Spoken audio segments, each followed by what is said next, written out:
नमस्कार, good afternoon. क्या हाल है आप सभी के।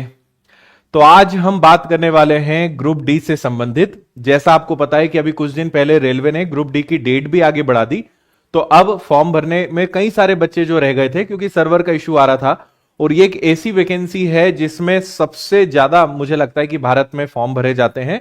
और अभी भी क्योंकि डेट आगे बढ़ गई है तो अभी भी फॉर्म भरने वालों की संख्या और ज्यादा होने वाली है।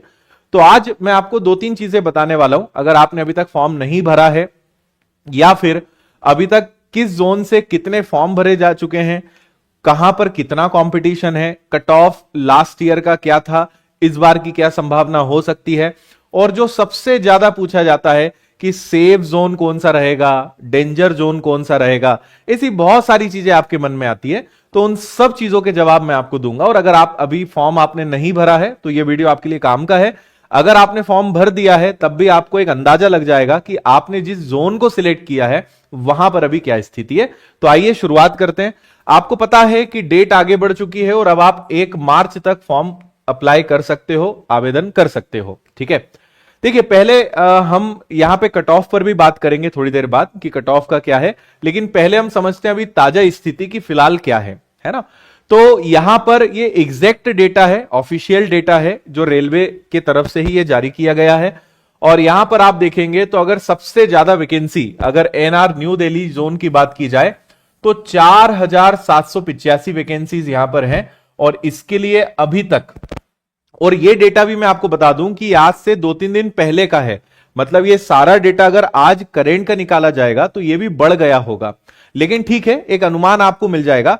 और जब 1 मार्च लास्ट डेट चली जाएगी तो ये डेटा और ज्यादा बढ़ जाएगा। तो आप अभी तक एक अनुमान इससे लगा पाएंगे कि अभी क्या स्थिति है। ठीक है, तो 4785 वैकेंसीज के लिए 5,85,000। तो आप समझे कि आज की डेट तक लगभग 6 लाख से ज्यादा बच्चों ने अप्लाई करा है। और मुझे लगता है कि सारे जितने भी जोन हैं उसमें सबसे ज्यादा आवेदन केवल यहीं से आए हैं। तो यहां पे सीधा सीधा समझ में आ रहा है कि वैकेंसी ज्यादा है तो बच्चों ने आवेदन भी सबसे ज्यादा यहां से किया है। दूसरे नंबर पे अगर हम बात करें तो मुंबई जोन की 4672, यानी सेकेंड टॉप जो वैकेंसीज है वो मुंबई जोन से है। और यहां से 4,65,000 बच्चों ने आवेदन किया है। मतलब यहां पे वैकेंसीज में लगभग 100 का अंतर है, लेकिन यहां पे हम देखेंगे तो लगभग 1 लाख या 1.25 लाख का अंतर है। तो ये एक बड़ा यहां पे डिफरेंस है वैकेंसी। मतलब यहां पे भी उम्मीद यही थी कि यहां से बहुत ज्यादा फॉर्म भरे जाएंगे, लेकिन इसके कंपैरिजन में यहां पे बच्चों ने कम फॉर्म भरे हैं। अब देखिए, अगर आपने अभी तक फॉर्म नहीं भरा है तो पहले इस पूरे डेटा को समझ लेते हैं, फिर आपके लिए क्या बेस्ट रहेगा वो भी मैं आपको बताऊंगा। अगर यहां बात करते हैं थर्ड नंबर पे मुंबई का ही जो सेंट्रल रीजन है, इसमें इससे ज्यादा वैकेंसीज, मतलब वैकेंसीज कम है लेकिन फॉर्म यहां पे ज्यादा भरे गए। 5,15,000 फॉर्म यहां पर भरे गए। अब यहां पे, और अगर यहां पे देखोगे तो 1500 वैकेंसीज का डिफरेंस है, लेकिन यहां फॉर्म भरने में उतना डिफरेंस नहीं है। तो ये बच्चों की एक बड़ी चॉइस रही है मुंबई का सीआर जो जोन है ये वाला। फिर अगर बात करते हैं चेन्नई का, तो चेन्नई से 5,23,000 बच्चों ने आवेदन करा है। गुवाहाटी से जहां 2,048 वैकेंसीज है, 4,91,000। प्रयागराज से 2,020 वैकेंसीज है जहां पे अच्छे आवेदन हुए हैं, 4,65,000 एप्लीकेशंस यहां की है। कोलकाता 1,800 वैकेंसी, लेकिन यहां पर ज्यादा अप्लाई हुआ है। अब आप देखिए कि यहां 2,000 वैकेंसीज है, 4,65,000 है, लेकिन उससे भी 1 लाख ज्यादा के आसपास लगभग 1,800 वैकेंसी में कोलकाता जोन से भी अप्लाई हुआ है। सिकंदराबाद की बात करें, 1,600 वैकेंसीज के लिए 4.5 लाख विद्यार्थियों ने अप्लाई करा। जबलपुर मध्य प्रदेश में अगर देखेंगे तो 1,600 पदों के लिए 4,70,000, मतलब 4-4.5 लाख तो एक एवरेज है मैक्सिमम जोन का, इतना तो अप्लाई करा ही है। जयपुर की बात करते हैं तो 1,400 वैकेंसीज के लिए 4,15,000। गोरखपुर में 1,370 वैकेंसीज के लिए 3,83,000। बिलासपुर 1,300 वैकेंसीज के लिए 4,32,000। हाजीपुर का है 1,251, 3,62,000। कोलकाता जोन, ये जो सेकेंड SER है, 3,81,000। मतलब कोलकाता के दोनों ही जोन में बहुत अच्छी संख्या में बच्चों ने अप्लाई करा है। भुवनेश्वर, जहां पे सिर्फ 900 वैकेंसीज हैं, मतलब आप देखिए कि 900 वैकेंसीज होने के बावजूद भी 3.25 लाख विद्यार्थियों ने यहां से आवेदन किया है। मतलब यहां पर 2,000 वैकेंसीज है, 2,000 है, 1,800 है। आधे से भी आधी वैकेंसीज होने के बावजूद भी अच्छी संख्या में विद्यार्थियों ने यहां पे आवेदन किया है और यहां 500 वैकेंसीज है, लेकिन उसके मुकाबले भी आप देखोगे तो 2.25 लाख विद्यार्थियों ने यहां से आवेदन किया है। तो भाई ये डेटा आपके सामने है। अभी आपके प्रश्न पे थोड़ी देर में आते हैं, आपको एक और चीज दिखा देता हूं। यहां पे हमने 2019 का कट ऑफ पूरा आपका बनाया है। ये जो आपको कट ऑफ दिख रहा है ना, ये 2019 का है। ये आपके 2019 का कट ऑफ हमने आपके लिए पूरा सिस्टमेटिक बनाया है। और ये जो वैकेंसीज हैं ये 2025 की, यानी अभी जो ग्रुप डी की है। आपको ये पता होना चाहिए कि 2019 में जो ग्रुप डी का नोटिफिकेशन निकला था उसमें 1,03,769 वैकेंसीज थी और इस साल उसके मुकाबले केवल 32,000 वैकेंसीज है, यानी 1/3 वैकेंसीज है, 1/3 वैकेंसीज है। अगर बात करें अहमदाबाद की, सबसे ज्यादा वैकेंसीज उस समय अहमदाबाद और एक आपके नई दिल्ली, मतलब चंडीगढ़ नई दिल्ली को मिलाकर था। इसके अलावा कोलकाता रांची से था। तो यहां पे अगर 10,734 वैकेंसीज थी तो इसके मुकाबले इस बार 4,600 वैकेंसीज है। और कट ऑफ यहां देख सकते हैं। मैं एक जोन का अगर कट ऑफ बताऊंगा तो बहुत बड़ा वीडियो बन जाएगा, इसलिए अभी मैं आपको इससे रिलेटेड कुछ चीजें बताता हूं। अगर आप यहां पे देखेंगे सबसे हाईएस्ट कट ऑफ, तो आप एक कट ऑफ देखोगे यहां पर है। हम अभी केवल यूआर की बात करते हैं। सेकंड अगर देखेंगे तो ये भी इसके काफी करीब है। थर्ड अगर आप देखेंगे तो ये भी इसके करीब है। फिर इसके बाद आप जाते हैं तो लगभग 68 को भी हम कह सकते हैं इन सब में ये हाईएस्ट कट ऑफ वाले हैं, और 69 को भी ले ही लेते हैं। ठीक है, अब आप इन सब में एक चीज आप ऑब्जर्व करोगे कि जितने भी कट ऑफ यहां पे हम बात कर रहे हैं, यहां पर आप अगर आ जाओ, जैसे सबसे पहले हम बात करते हैं यहां की, यहां 10,000 वैकेंसीज हैं लेकिन कट ऑफ 70 का गया। यहां 4,000 वैकेंसीज हैं लेकिन कट ऑफ 69 का गया। यहां पे 13,000 वैकेंसीज हैं लेकिन फिर भी कट ऑफ 70 का गया। यहां 5,200 वैकेंसीज थी लेकिन कट ऑफ 68 गया। यहां 10,000 वैकेंसीज थी। अब आप देखो, यहां 13,000 वैकेंसीज में 70 का कट ऑफ है, यहां 10,000 की वैकेंसीज पे 62 का कट ऑफ है। तो मैं आपको जो समझाना चाहता हूं वो ये कि जो हम इस चीज को लेके परेशान रहते हैं ना, कि कोई सेफ जोन हमें पता चल जाए, सेफ कट ऑफ हमें पता चल जाए, कोई भी सर, कोई भी यूट्यूब पे टीचर बस कुछ ऐसा बता दे कि भाई तुम तो ये वाले जोन से फॉर्म भर दो, तुम्हारा सिलेक्शन पक्का हो जाएगा, या तुम तो इतने नंबर ले आना, तुम्हारा सिलेक्शन हो जाएगा। मैं आपको आज ही समझा रहा हूं कि अगर इन धारणाओं को छोड़ दें तो हमारे लिए ज्यादा अच्छा रहेगा, क्योंकि इससे होना कुछ भी नहीं है। इस बात को आपको समझना पड़ेगा, क्योंकि कितनी वैकेंसीज हैं, कितने लोग फॉर्म भर रहे हैं, पेपर कितनी शिफ्ट में होता है, पेपर का लेवल कैसा होता है, नॉर्मलाइजेशन के बाद मार्क्स में कितना चेंज आता है, ऐसे बहुत सारे फैक्टर्स हैं जिनसे कट ऑफ तय होता है। और कट ऑफ हर बार बदलेगा। और आप ये जो कट ऑफ देख रहे हो और 2025 के एग्जाम का जब कट ऑफ देखोगे, दोनों में कोई संबंध नहीं रहेगा, सारे आंकड़े इधर उधर हो जाएंगे। क्योंकि आप एक चीज देखो ना, जैसे आप अनुमान लगाओगे तो किस आधार पे लगाओगे मैं आपको बताता हूं। अगर आप यहां पे देखोगे तो 10,000 के मुकाबले 46, यानी यहां पे केवल 46% वैकेंसीज हैं। लेकिन अगर आप यहां देखोगे कि 43 का जस्ट लगभग आधा, तो ये लगभग 50% वैकेंसीज हैं। यहां 5200 के कंपैरिजन में 1400 वैकेंसीज ही आई हैं। भाई अगर यहां 1/3 यानी 33% वैकेंसीज हुई हैं, तो हर जगह 33% वैकेंसीज होनी चाहिए। कहीं पे आधी वैकेंसीज हुई है, कहीं पे 80% वैकेंसीज है पिछले साल के मुकाबले, कहीं पे 20% वैकेंसीज है। ऐसा कोई कनेक्शन ही नहीं है, ऐसा कोई सीधा सीधा संबंध ही नहीं है कि कट ऑफ को हम रिलेट कर पाए कि भाई पिछली परीक्षा में कट ऑफ ऐसा गया था तो आप इस बार भी मान के चलो ऐसा होगा। यह सबसे बड़ा झूठ होगा, यह सबसे बड़ा गुमराह करने वाला वाक्य होगा कि मैं आपको ऐसा कह दूं या कोई टीचर ऐसा कह दे कि भाई ऐसा गया था तो ये मान लो। यह सबसे गलत बात होगी, क्योंकि सब कुछ बदल चुका है। मतलब आप समझिए कि मैथ्स कोई भी फॉर्मूले से चलता है, अगर फॉर्मूले की सारी वैल्यूज ही बदल जाएंगी तो आंसर कैसे सेम आएगा, आंसर भी बदल जाएगा। तो हमें यह समझना पड़ेगा। अब मैं डायरेक्ट पॉइंट पे आता हूं आपके कि सर अब इस स्थिति में क्या करें। हमने आज जो वीडियो आपके लिए लेकर आए हैं कि फॉर्म भरने वालों को क्या ध्यान रखना है, कम फॉर्म वाले जोन कौन से, कट ऑफ वाला क्या है। अब मैं आपको इन सब चीजों का एक सिंपल सटीक आंसर दे रहा हूं, आप ध्यान से सुनना। देखो, आपने यहां पर देखा जहां वैकेंसीज कम है वहां पे फॉर्म बाकी जगह से कम है, जहां वैकेंसीज ज्यादा है वहां फॉर्म ज्यादा है। ये हमें पहले दिन से पता है। ठीक है। अब क्योंकि वैकेंसी ज्यादा है, फॉर्म भरने वालों की संख्या ज्यादा है, तो कंपटीशन ज्यादा रहेगा। जहां वैकेंसीज कम है, हालांकि इसको कम नहीं बोलेंगे कि 500 वैकेंसी के लिए भी 2.25 लाख लोगों ने अप्लाई अभी तक कर दिया है, और अभी तो दिन बाकी हैं। 1 मार्च तक आप सोचिए कि अभी क्या हाल यहां पर होगा, है ना।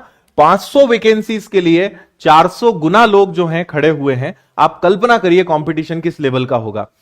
तो पहली चीज अपने दिमाग से निकाल दीजिए कि कोई जोन अच्छा हो या कोई कट ऑफ हो या कहीं से हम कर ले। मैं आपको फिर कह रहा हूं, सिर्फ 2 चीज अपने हिसाब से सोचिए कि आप क्या कहीं भी जॉब कर सकते हैं। भारत के किसी भी कोने में आप जॉब करने के लिए तैयार हैं, तो आपका दिल जिस जोन से फॉर्म भरने का करे वहां से करो, जहां वैकेंसी ज्यादा दिखे वहां से करो। लेकिन आपको लगता है कि नहीं, मैं मेहनत कर लूंगा, मैं अपनी पढ़ाई पे भरोसा कर लूंगा, मैं और उसके लिए ज्यादा अच्छी मेहनत करके अच्छे नंबर ले आऊंगा, तो फिर आप हमेशा वही जोन भरिए जो आपके आसपास हो या जहां आप जॉब करना चाहते हो, क्योंकि कंपटीशन हर जगह रहेगा। यह बिल्कुल गारंटी नहीं हो सकती कि ज्यादा वैकेंसी वाले जोन से फॉर्म भर दोगे तो सिलेक्शन के चांस ज्यादा हैं, क्योंकि हर जगह उस प्रकार का कंपटीशन है। ठीक है, फॉर्म अच्छे खासे, और अगर हर जगह 4-4, 5-5 लाख बच्चों ने अप्लाई करा है, तो अगर कहीं पे 4 लाख किया है, कहीं पे 4.5 लाख किया, उससे कोई ज्यादा फर्क नहीं पड़ेगा। कंपटीशन तगड़ा हर जगह है, यह आपको समझना पड़ेगा। इसीलिए बिल्कुल इस चीज को निकाल दो कि हम पिछले साल के कट ऑफ को देखकर तय करेंगे, कितने लोगों ने अप्लाई करा उसको देखकर तय करेंगे। भाई जब अंतर बहुत ज्यादा होता ना कि हाँ कहीं पे 1 लाख लोगों ने अप्लाई करा, कहीं पे 5 लाख ने करा है, तो चलो यार 1 लाख वाले में भर देते हैं। हर जगह ही 4-4, 5-5 लाख लोगों ने भरा है, किस आधार पे आप तय करोगे? इसीलिए जिन लोगों ने अभी तक फॉर्म नहीं भरा है, अपने आसपास के जोन को चुने या फिर सबसे ज्यादा वैकेंसीज वाले को चुने। अगर आप भारत में या किसी भी जगह पे काम करने लायक अपने आप को समझते हैं, तो मेरी तो यही सलाह आपको रहेगी। ठीक है, मैं 2 मिनट आपके कमेंट्स भी देख लेता हूं, और मैं ये कट ऑफ का आपको फिर कह रहा हूं, आप इसका स्क्रीनशॉट ले लेना। 2025 के एग्जाम का जब कट ऑफ आएगा, कुछ भी मैच नहीं करेगा इससे। सारे गेम जो है, सारे आंकड़े बदल चुके होंगे और बहुत अनएक्सपेक्टेड। आपको लग रहा है कि यहां सबसे ज्यादा वैकेंसी से सबसे ज्यादा फॉर्म भरा है, इस बात का कोई सबूत नहीं हो सकता या गारंटी नहीं हो सकती कि सबसे ज्यादा कट ऑफ भी यहीं का है। हो सकता है कि ये जो 964 वैकेंसीज है, पता चल रहा है सबसे ज्यादा कट ऑफ यहां का आ जाए, है ना, या फिर यहां 1300 वैकेंसीज के लिए आ जाए। तो कोई ऐसा आंकड़ा या कोई भी ऐसी चीज नहीं हो सकती जिससे हम ये कह सके कि यहां का कट ऑफ कम रहेगा, यहां का ज्यादा रहेगा, यहां फॉर्म भरने में ज्यादा अच्छा है। ऐसा कुछ नहीं है, क्योंकि हर जगह 4-5 लाख लोगों ने आराम से फॉर्म भरा है। इसीलिए बिल्कुल इस चीज को दिमाग से निकालिए, जहां से फॉर्म भरना है भरिए और अपनी मेहनत पे भरोसा करिए। आप तो एक ही चीज ठान लीजिए कि भाई अब तो जो जोन से भरना है भरेंगे, अब उससे ज्यादा मेहनत करनी पड़ेगी। और संख्या कम नहीं है, मतलब अगर आप यहां पे एवरेज लगाओ तो टोटल 16 जोन है, और अगर मैं एक 4 लाख का भी एवरेज पकड़ लेता हूं तो लगभग 60 से 65 लाख बच्चों ने अप्लाई अभी कर दिया है। और कोई बड़ी बात नहीं है कि 1 मार्च तक ये 80 लाख, 90 लाख या 1 करोड़ तक हो जाए, है ना। तो छोटी मोटी एग्जाम नहीं है और कहीं भी कोई चीज की कमी नहीं है, इसलिए आपको मेहनत ही करना पड़ेगी सिलेक्शन लेना है तो। इसलिए एक ही चीज को गांठ बांध लो कि भैया मेहनत करने के लिए तैयार हो जाओ, क्योंकि 70, 80, 90 लाख लोग जो हैं, 90 लाख, आप समझ रहे हैं, इतनी कई देशों की जनसंख्या नहीं है। अमेरिका की डबल जनसंख्या अगर कर दी जाए तो उतना तो हमारे यहां ग्रुप डी के लोग फॉर्म भरने वाले हैं। आप कल्पना करिए 90 लाख लोग किस चीज को कहते हैं। एक अनुमान है कि 90 लाख के आसपास ये आंकड़ा जा सकता है।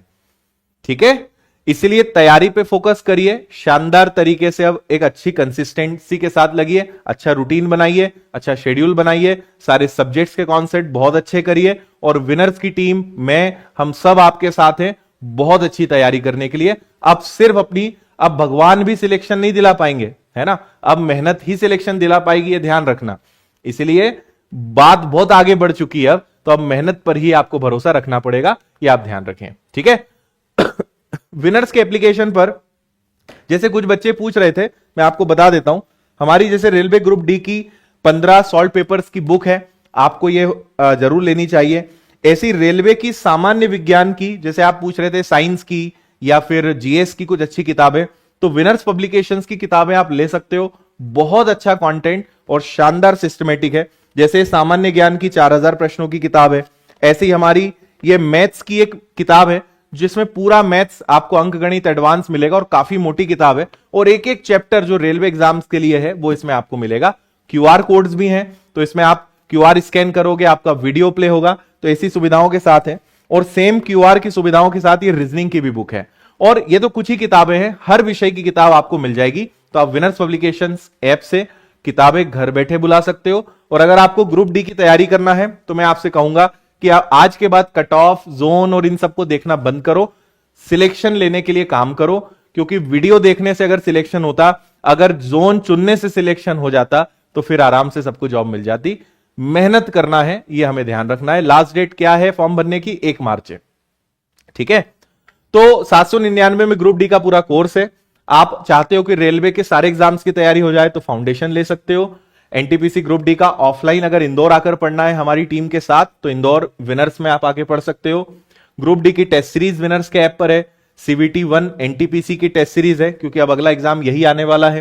कांस्टेबल की टेस्ट सीरीज है, आरपीएफ की, ब्रह्मास्त्र टेस्ट सीरीज है, सारी चीजें हैं, आप ये सब चीजें ले सकते हो। तो आपको विनर्स इंस्टीट्यूट ऐप पर जाना है और जो भी कोर्स लगता है वो आप ले सकते हो। विनर्स पब्लिकेशंस ऐप से आप किताबें ऑर्डर कर सकते हो। इंदौर आना है तो ये एड्रेस है हमारा, बाकी कोई और जानकारी चाहिए तो कॉल या मेल करके आप जानकारी ले सकते हैं। उम्मीद करता हूं कि जो मैं समझाना चाह रहा था वो आपको समझ में आया होगा। और मैं फिर कह रहा हूं कि ये कट ऑफ और कितने फॉर्म भरे गए, ये सिर्फ हम टीचर्स की मजबूरी है वीडियो बनाने की। इन सब चीजों से कुछ भी फायदा नहीं है। आप लोग टीचर्स को इतना मजबूर कर देते हो कि कट ऑफ पर और कितने फॉर्म भरे और कौन सा जोन अच्छा रहेगा, इन पे वीडियो बनाना पड़ता है। इन सब बातों का कोई मतलब नहीं है। मैं एकमात्र शायद टीचर हो सकता हूं जो ये कहूं, लेकिन मैं सही बोलने में बहुत विश्वास रखता हूं। और मैं आपको कह रहा हूं कि कोई कितना भी दावा कर दे, कितनी भी चीजें बता दे कि बेटा ये जोन से भर दो, ये रहेगा, सब बेकार निकलना है। आखिरी में सब अनुमान गलत निकलना है, ठीक है। आपको ही अल्टीमेटली अपनी जिंदगी का डिसीजन खुद लेना पड़ेगा। और आखिरी बात जो मैं आज 8-10 बार बोल चुका हूं कि मेहनत के दम पर ही सिलेक्शन होगा, मेहनत के दम पर ही आपको सरकारी नौकरी मिलेगी, रेलवे की नौकरी मिलेगी। बाकी किसी का भी वीडियो, कोई भी राय से सिलेक्शन या नौकरी नहीं मिल सकती, ठीक है। तो अब लग जाइए पढ़ाई में बहुत अच्छे से। बाकी अगर आपके और कोई प्रश्न हो या स्टडी रिलेटेड हो तो वो आप पूछ सकते हो। और आगे मैं इसी उम्मीद करूंगा कि अब हम आगे ऐसे वीडियोस में मिले जहां पे हम कैसे पढ़ें, मैथ्स में नंबर कैसे बढ़ाएं, जीएस को कैसे याद रखें, साइंस में नंबर कैसे बढ़ाएं, ऐसी चीजों पे बात करें तो और अच्छा लगेगा, बजाय वही कट ऑफ और वही सारी चीजें जिनका कोई सेंस है नहीं, ठीक है। चलिए भाई, तो विदा लेते हैं। बहुत सारा धन्यवाद आप सभी को। सब लोग अपना ध्यान रखिए, खुश रहिए, मस्त रहिए, मुस्कुराते रहिए। जय हिंद।